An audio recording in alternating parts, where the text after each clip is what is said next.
Okay, hey, it's Whitney. The style's a little bit different. It's currently August 7th, 2021. What I have to say is that singlehood sucks. It sucks. I don't care. It sucks. I don't care what anybody tells me right now. It sucks. I want to create this video because I want to talk about how I feel emotionally right now. And emotionally, I feel some type of way. And let me explain. I feel some type of way because it's been 4 years since I've been single. Since I made a actual, like, in my mind that I was going to be single. Like, legit, like, all right, I'm going to get my life together and be single, right? It was a conscious decision. And the reason I made the conscious decision was because I felt like I was dating the same person over and over and over with a different face. Literally. Like, I felt like I was coming across the same issues over and over and over. And I realized that I was the common denominator. Let's take a moment. Let's breathe. Let's pull yourself together. Let's get it together. And so on September 9th, actually September 10th, actually. I think it's September 10th. Is when I originally made the decision that I was going to practice celibacy, right? Now in my mind, I was like, oh, it's going to take, a few, maybe like 6 months to a year. When I say practice celibacy, for me, my definition is me committing my life back to God. When I say God, I say Jesus, right? That was my way of saying, all right, I'm going back to, give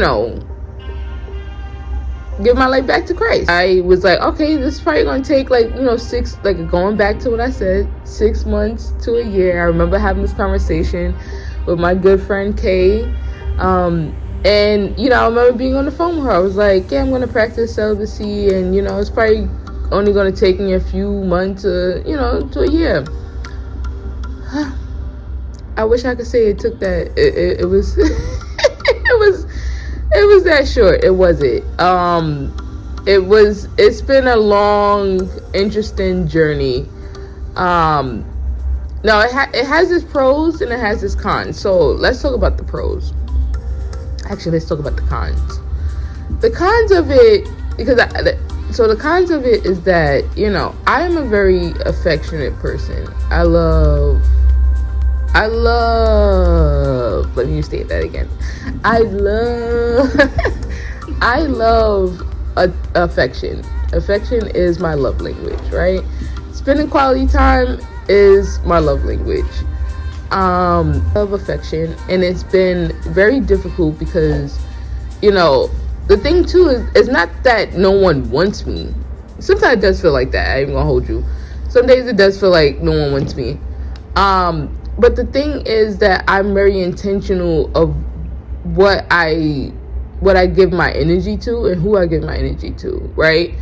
And so if I feel like I've been around a person and I immediately feel like, if I've been around a guy and I'm like, and I immediately sense that, that's their focus point, I immediately be like, nah, fam, like, that ain't happening.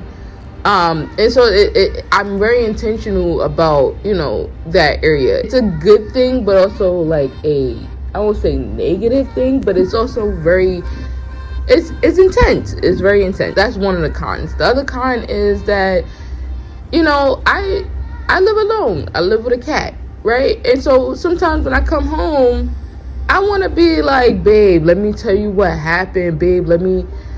Instead, I'm coming home and I'm telling my cat how my day was. And she looks at me and she looks at me and go, meow.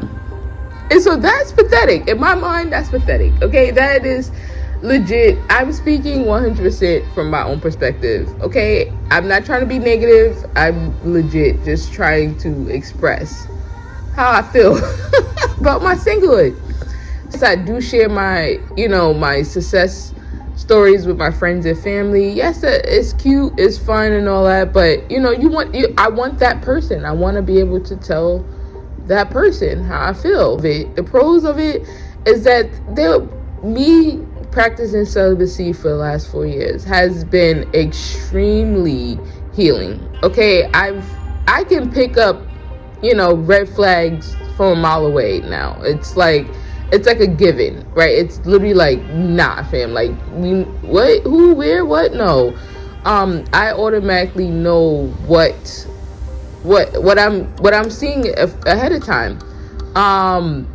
Also, before exploring celibacy, I struggled a lot with my self-esteem. I struggled a lot with my complexion. I struggled a lot with my weight. I struggled a lot with just childhood issues, right? And so that was probably one of the reasons why I was choosing the wrong people at the wrong time. So I realized that's not that didn't serve a purpose overall. And so I realized that I have to take a step back, and it helped me to take a step back and realize that, Whitney, you need work. You have to get yourself together. The other thing too is that it brought up a lot of emotions, that I didn't think that were there. In the midst of this, I've had a mental breakdown. I've had struggles with, my depression, my anxiety.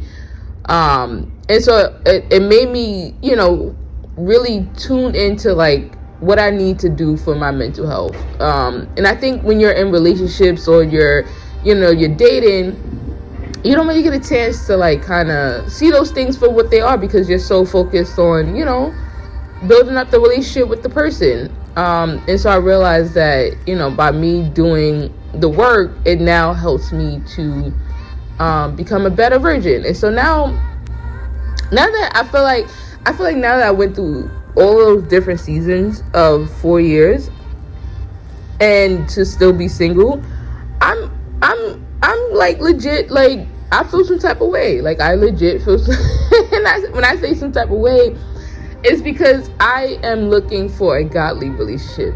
It's not a typical relationship. Like, I can literally go out right now and meet someone, and but if they're not compatible of what I'm looking for, it's irrelevant, right? And so I realized that that's the holdup. That's the problem. It's not really a problem. It's just it's going to take a little bit longer, because it's not so much of, oh, Whitney, go out and date and meet this person, meet that person. I'm very specific about what I want and what I'm looking for. And so that's my therapy session, and I hope you guys enjoyed this video. And pray for your girl. I pray that I don't be single the next time. I pray that, by the end of this year, I won't be single. All right. Peace out, y'all.